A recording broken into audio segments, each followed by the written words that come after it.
We've been learning about forces of motion, and so we brought in cereal boxes to create a half pipe to kind of culminate what we've been learning about patterns of motion, so specifically pendulums. We can see a pattern in motion, and we've been learning about the force of motion. I had one side was 7 inches tall and the other side was 6.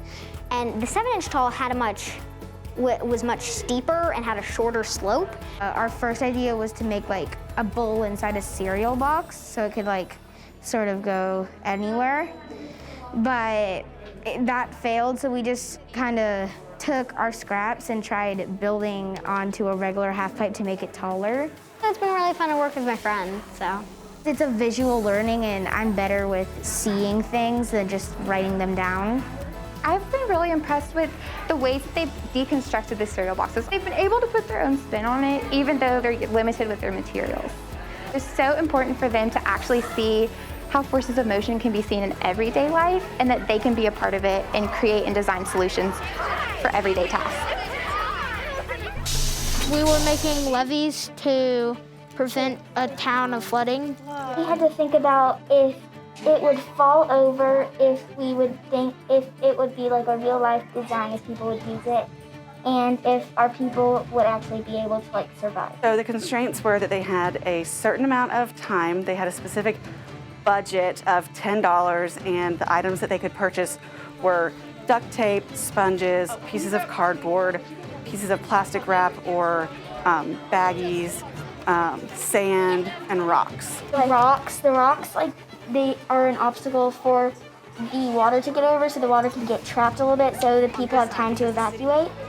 And we had a little trap room thing so that the water can get stuck in there and it won't go to the town. One group bought 20 popsicle sticks and they duct taped it together and made kind of a fence barrier wall, and then they wrapped it in saran wrap, and then they sealed the sides of the saran wrap and the bottom of it to the bottom of the tub that they were doing it in. And their team was very successful. Another team that was very successful, they built a raft for their houses to float upon, and so when the floodwaters came in, their levee didn't work so well, but the raft floated, and that was a pretty exciting thing. They were very pumped to see it floating. They all came up with their own independent designs. They then brainstormed together. They had to, kind of turn on a dime sometimes, and that's what engineers have to do when things don't work out. So it teaches them flexibility and teamwork and creative thinking and ways to solve real-world problems. Congratulations. Congratulations. Congratulations.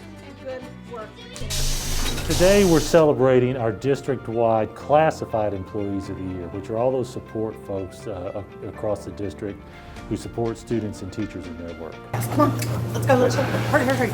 Miss Mamie Jeter, you are this year's district-wide classified employee of the year for all the high schools. There is so much that goes on in supporting the work of our teachers and students. I think of special education teachers' assistants, bus drivers, cafeteria workers, office workers. It's really what makes the whole system run. We're headed upstairs, right? Is the door unlocked? It's unlocked. Are the lights on? The lights are on. Perfect. Oh, now they locked it. For you. It's locked. Cindy Schwark, where's Cindy Schwark? You are the Williamson County School's district-wide middle school classified employee of the year. Congratulations.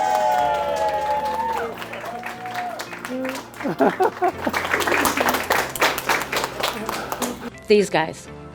Every day, these guys that come to me for extra help or come early to school, because they know I get here early, then that's the most rewarding thing for me. What struck me was the heart of each one of those staff members who were supporting students.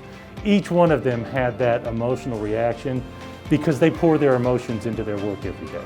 We're being quiet. Miss Mona White, you are the Williamson County School's district-wide elementary classified employee of the year. Yay! Congratulations! We have a plaque for you. Congratulations.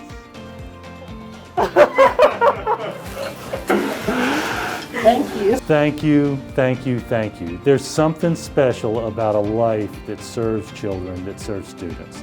And it really takes that whole family of our staff members to make sure we do best for our students.